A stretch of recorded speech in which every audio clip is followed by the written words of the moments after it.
экватора. Лак солит отвала, бензин чистый, как вода Ниагара. Летит сквозь дым перегара. Marijuana inside of tobacco. Oh, okay. So it's like pot tobacco posh. You never had that? Yeah, I think I tried one once. Come on, man. You want some of that? You probably can't because of stockholders, right? I mean, it's legal, right? It's totally legal. Okay. How does that work? Do people get upset at you if you do certain things? There's tobacco and marijuana in there. That's all it is. The combination of tobacco and marijuana is wonderful. First turned onto it by Charlie Murphy and then reignited by Dave Chappelle. There you go. Plus whiskey.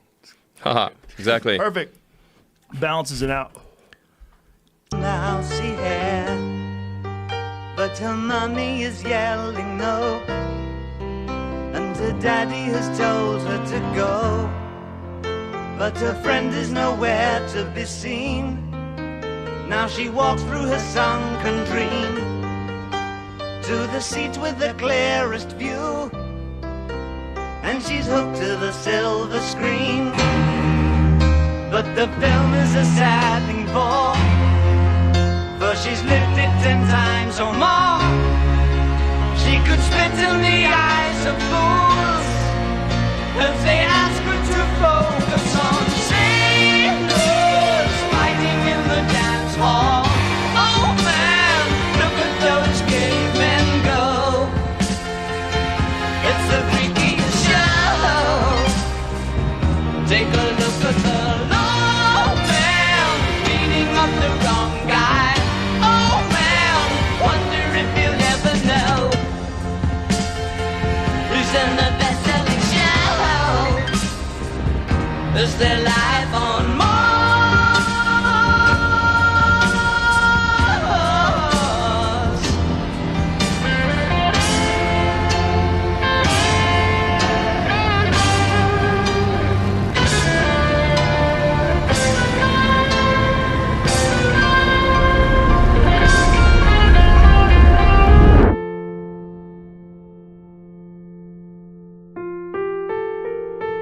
There are people who say that the company cannot survive without you.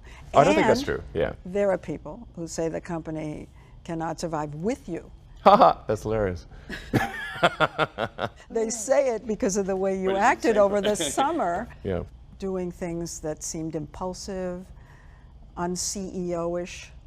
Well, first of all, like, I am somewhat impulsive, and I don't really want to try to adhere to some CEO template.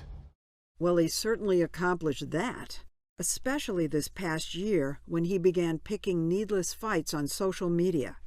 He called a diver of the Thai cave rescue a pedo, as in pedophile. He sold 20,000 flamethrowers online and smoked weed during a podcast. What about the pot? I do not smoke pot. As anyone who watched that podcast could tell, I have no idea how to smoke pot.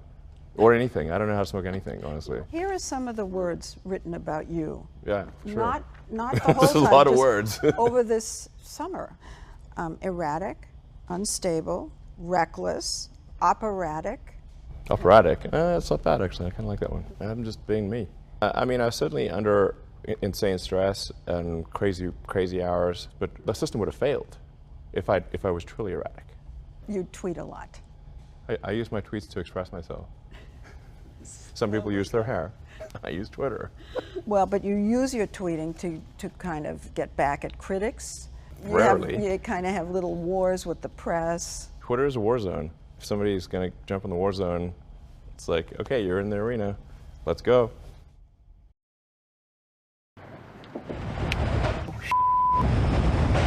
How fast is this? This is still slow. This is slow? only doing 30 miles an hour. Oh my God, oh my We'll God, speed oh up my God. after we get around the corner. This isn't just any tunnel. We can get 100, no problem, but we'll take it easy for you. It's Elon Musk tunnel. And to understand why we're speeding through it, you need to go back a couple of years when he decided he had had enough of Los Angeles traffic gridlock. Either we try something new or we will be stuck in traffic hell for the rest of our lives. I started thinking, well, maybe this could be underground. This is the underground network he envisions. Electric cars using street-level elevators to drop down into a series of tunnels. Autonomous technology in the cars ensure that they don't run into each other, despite going speeds over 125 miles an hour. Tunnels are, in my view, the only solution to urban congestion because we have a 2D road network and we have buildings in 3D. And everyone wants to pile out of those buildings and into those buildings at the same time. Obviously, you're going to have a traffic jam. No one was building such a system, so Musk formed the amusingly named Boring Company and started building it himself. He hired Steve Davis to be the company's new president. Because Steve, you're an engineer at SpaceX. You've been there for 15 years. So when Elon came to you and said, I have this idea to do what did he say to you? Go dig a hole. He had no experience doing tunnels and said, I'm just going to do it. Yeah. Steve, that didn't give you pause? Learn from scratch. So probably the first day you won't be the best at it, but then you'll get better.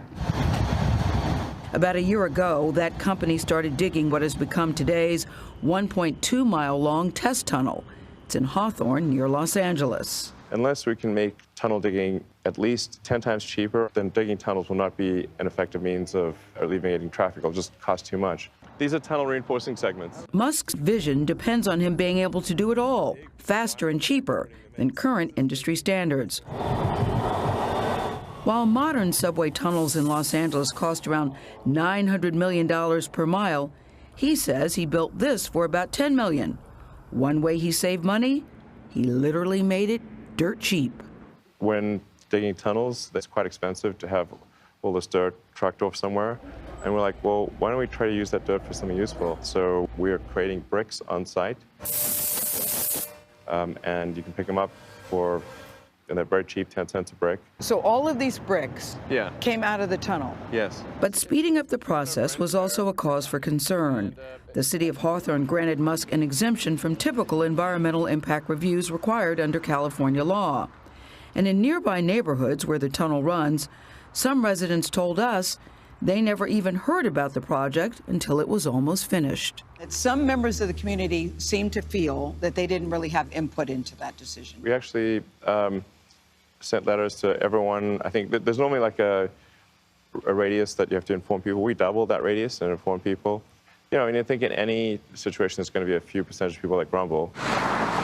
There was also grumbling from another area, the wealthier Los Angeles neighborhood of Brentwood, which is nearby Musk's proposed second test tunnel along busy Sepulveda Boulevard.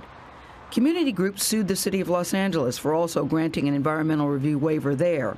In August, Musk announced he was no longer building that tunnel. But there's some like retired lawyers in Brentwood that all they do is sue, like literally. They just automatically sue. It's like a hobby. But those lawsuits sort of shut it down in Sepulveda, did it not? No, we decided that another test tunnel isn't really needed. I am not fazed by lawsuits. You can't go off the tracks, right? No, that's what you're saying? You cannot go off the tracks. At first glance, the tunnel is a bit daunting.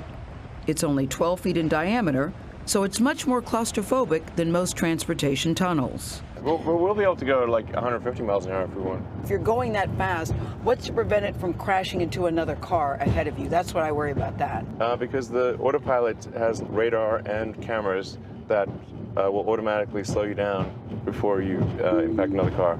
You would only be allowed to go through the tunnel on autopilot. At the end of our 4-minute adventure, the verdict? That was scary, but that was kind of cool.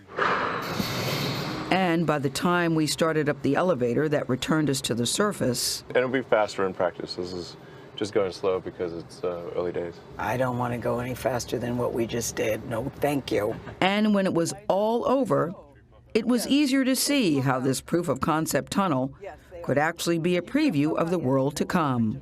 At this point, I'm confident this can revolutionize cities and get rid of soul-destroying traffic.